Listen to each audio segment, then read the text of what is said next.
I want to talk to you about gambling. Specifically gambling on these channels that seem to have appeared all over television, digital TV in the last year or two. I find these channels, I find them amusing sometimes, I must admit. Some of their competitions, the presenters on them are quite a joy to watch, and some of the callers that ring up are, in my opinion, hilarious with some of their answers to some of these questions. But I feel a lot of pity for these people, and I feel I've got to address this in the video, because overall these channels actually really get on my nerves, and I think they're a real sad reflection of society of today, where everyone is concerned about getting a buck, so to speak, getting the next big amount of money. And I just want to vent my steam off about these channels a second. They're begging you to ring in, kinda like this. You know you want to ring this number right now. You know you want to ring it. You're going to have to set yourself a limit tonight. Set yourself a limit, that's fine, but ring this number now. Look, you could win £5,000, it's so easy. The answers pop straight into your head. And hey, don't get through straight away, that's fine. Set yourself a limit, just ring the number. Go on, just ring this number right now. And then you get all these dodgy sounds in the background like this. And this. Continually psychologically encouraging you to ring this goddamn ring. Oh yeah, I'm sitting there home alone thinking to myself, yeah, I could use the cash right now. Maybe I should ring this number, desperate times call for desperation and all that, and it looks pretty easy.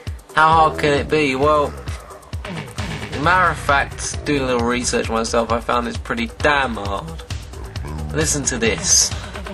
I found out that when you ring, for instance, a channel called ITV Play, listen to this, at peak times, call have a 1 in 8,500 chance of getting through to the studio. So you're telling me, potentially, you would have to ring this line on average 8,500 times to actually have a standard chance of even getting through. That's just getting through, not getting the correct answer. Not good, is it?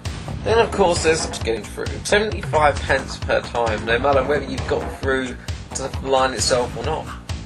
This is like being paid to go and see a film but not actually ever get to walk into the cinema. To me it's total con, in a word.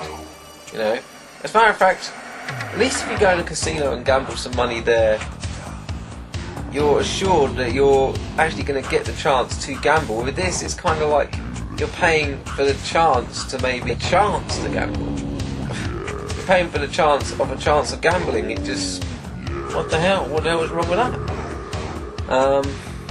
It's not good. Now, apparently there's a restriction put on people with these sort of channels, especially ITV Play, where you can spend up to £112 a day. Now, call me a bit crazy, but £112 a day. The kind of people this show targets, working class, desperate for just 1 or 2 grand or 3 or 4 grand payoffs. Do you really think they can afford £112 a day? Wouldn't it be more morally difficult for someone like ITV to actually set a limit of more like £10 a day, £20? Actually speaking, if someone's an addict to this, they could ring this every day of the week.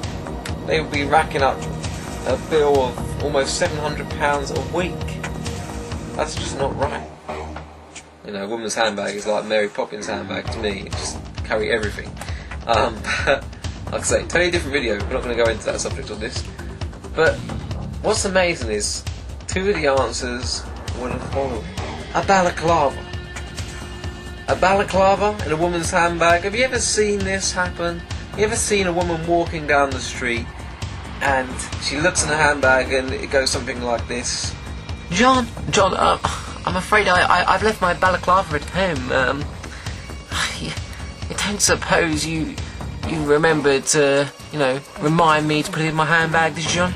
I'm sorry, dear, I totally forgot, I always think you should have your balaclava in your handbag, but I just forgot to remind you today. What's that about? Come on, ITV. That's one with it. Wait to hear the next one. The next one, apparently, was a rule plug. Now you're asking, what's the rule plug? Now, I'm asking the same goddamn question, so excuse me while I just go and look it up myself on the internet. Everyone say, hello again. Yeah, I've just looked up what a rule plug is on the internet. Now, apparently a rule plug is a kind of nail or something like that that's used in sort of construction. Now, when have you ever seen a woman walking around with a rule plug in her handbag? What kind of woman is this? You know? That she goes out with nails in her handbag. What's she gonna do when she goes on a girly night out? Goddamn nail her dress to the club wall? What's that about? It's a con, isn't it? You know, this sort of thing just annoys me an awful lot, as you can probably tell. But these are just a few points I've highlighted. Look, here's another great criticism I found. Listen to this. A guy called Tornado Tom, who continually rang a show called Mania, also a great ITV brand, gotta love ITV. He rang the studio on 97 consecutive shows apparently, without one single win.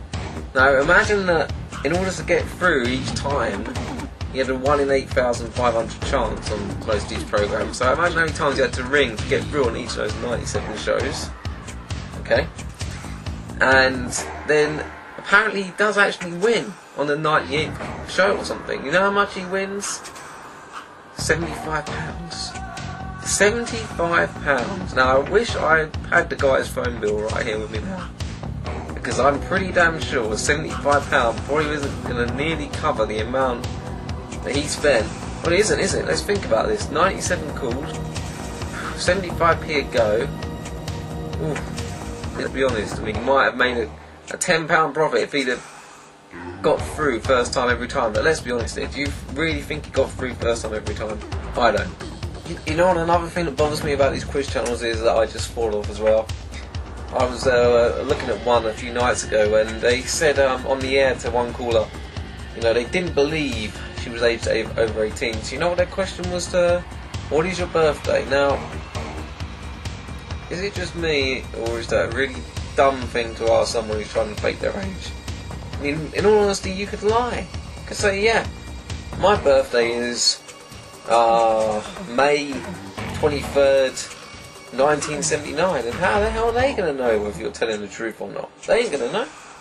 All they care about is making money, you know, and if you say, my birthday is May 23rd, 1979, or May 23rd, 1973, or June the 8th, 1960, unless you sound, you know, you've made up an extremely stupid date, which makes you sound a lot older than you actually sound, you get away with it. So to me, this is a stupid way of checking someone's age, you know, and it's just so they look morally ethical on their station, and to me that's wrong.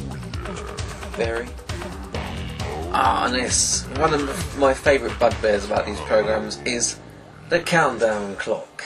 You know, when they suddenly go into things like speed round, you know, when suddenly a presenter does something a little like this. Are you listening to me? You only have 1 minute to ring this number. 1 minute, people. 1 minute. I want a winner tonight. I want you to get through. I want you to win this £5,000. The clock is ticking down there. You see that? You see that little thing down there? That is ticking away. You only have 1 minute to ring this number. Look, you have even less time. 30 seconds in this round before, hey, you have another competition. Come on, people. 30 seconds. No, 20 seconds. You don't have enough time. 20 seconds now. You're running out of time. You only got a few seconds to go. Oh, wait a second. Yes, caller.